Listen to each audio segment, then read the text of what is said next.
A cheap $150 camcorder you can take underwater and use as a motion detecting security camera.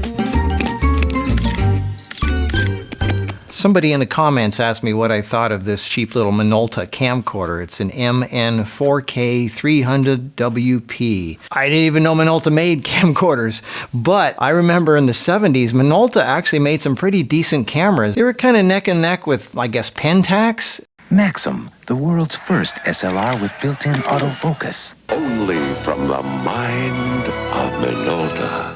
So they made some pretty good cameras. When I hear the name Minolta, I conjure up like JVC and things like that. But since they made pretty good cameras back in the day, I thought, well, let's see what this looks like. It's $150, which really intrigued me because good camcorders really don't start till like $600, $700 or something like that. So for $150, the build quality is very much like the really cheap $20 camcorders. It's really plasticky and cheap, but I thought, this is Minolta and it's 4K. And I don't know, I was intrigued. It's got a cool box. It's got like a high quality box here. So here it is. You open it up and I think does it start? Yeah, it took a while, but yes, it starts out. Even the sound is exactly the same sound as these cheap little generic Chinese, I guess everything comes from China, but anyway, camcorders. And you can see the inside, it's very minimal buttons in there. It has a record button is on the top and a rocker switch for a zoom. And the lens cap does not close, it's just a plastic thing on the front. But it does flip forward, but it's really, really cheap. It's really hard to open up the back to get to the, you're supposed to, opening up the back is really, really difficult to get to the SD card. The reason it's so tight is it's waterproof up to 16 feet, so you can go swimming with the fishes. There, I just took some real effort to do that, but you open it up and the battery's in there and the micro SD is in there. It has an HDMI out in the back here. That's just for reviewing on a television if you want to see your family pictures and videos on a TV. It says it has PC webcam mode, so you can use it as a webcam with USB, not HDMI. Another cool feature is this thing can be used as a motion camera. It starts recording when it senses motion, so I guess you can use it as a security camera. So what's the quality like? Well, let's start filming with it. Let's compare this with the little CX405. This is $150. The CX405, which is one of the smallest but good camcorders, I think it's just over $200. Now Minolta can shoot 4K, but the CX405 is only 1080. Just for the heck of it, let's compare it with the Panasonic VX981, my favorite camcorder.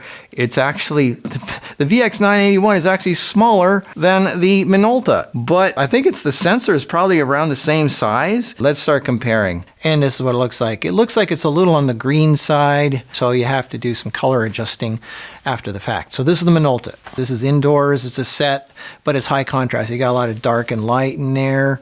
So this is the Minolta. All right, this is the CX405. Moving back and forth here between the dark and the light. And this is the VX981. Let's see what that one looks like. So the VX981, this one is 4K, just like the Minolta. The CX405 is only 1080, but this is $600. The 405 is only like $200. So anyway, this is the VX981. I think it's a similar size sensor.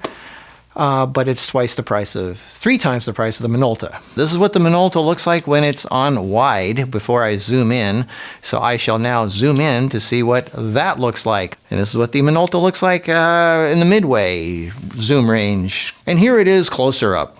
If you have good lighting and everything is just right, then I guess you can get some good shots with it, but how often do you have perfect lighting? Okay, so this is the CX405 zoomed wide. This is as wide as it goes. You can notice it's wider at its widest. This is the CX405 zoomed in midways. This is the CX405 zoomed in, but wait, it's not zoomed in all the way. How's that for a zoom shot? This is the CX405 zoomed all the way in. Pretty darn zoomy. Okay, this is the VX981 in 4K at its widest setting. setting. This is the middle setting, 4K, Panasonic VX981, and here it is zoomed in to my face. All right, now, is this as far as it goes? Let's find out. Not even close. This is as far as it goes, and I have not moved the camera any closer. It's still at the other end of the room, and look at that. Wow. Here are the three cameras next to each other, indoors with LED lighting. Minolta on the left at 4K, CX405 in the middle at 1080, and the VX981 on the right in 4K.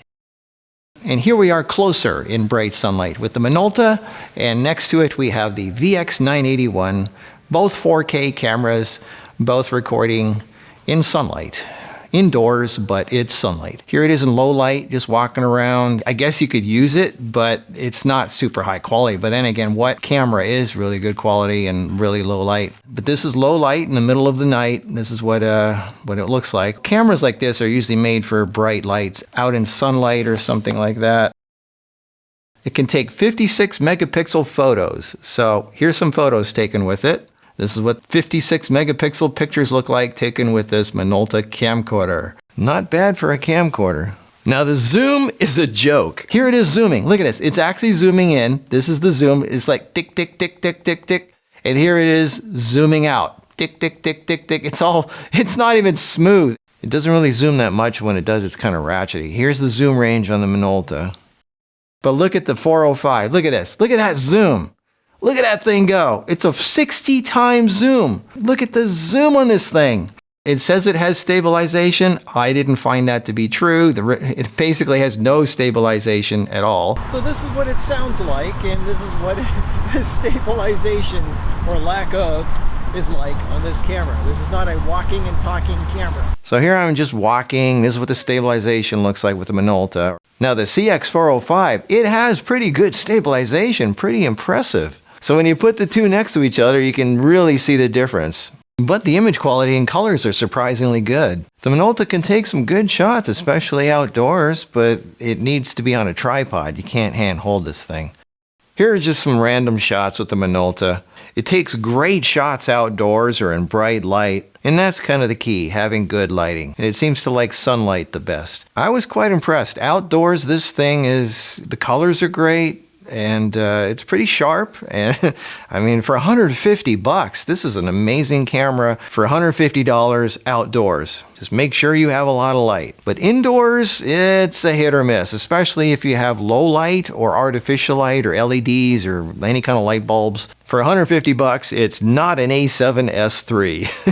It can do good quality if you're lucky, and it can surprise you with some bad stuff if you're not ready for it. There you go, the $150 4K Minolta MN4K300WP. Obviously, I'm giving this away, so that'll be at marcuspicks.giveawayenter.com. So, there you go, Minolta. All right, we'll see you in the next video. Does it have a mic jack? Does it have a mic jack? No, it doesn't have a mic jack.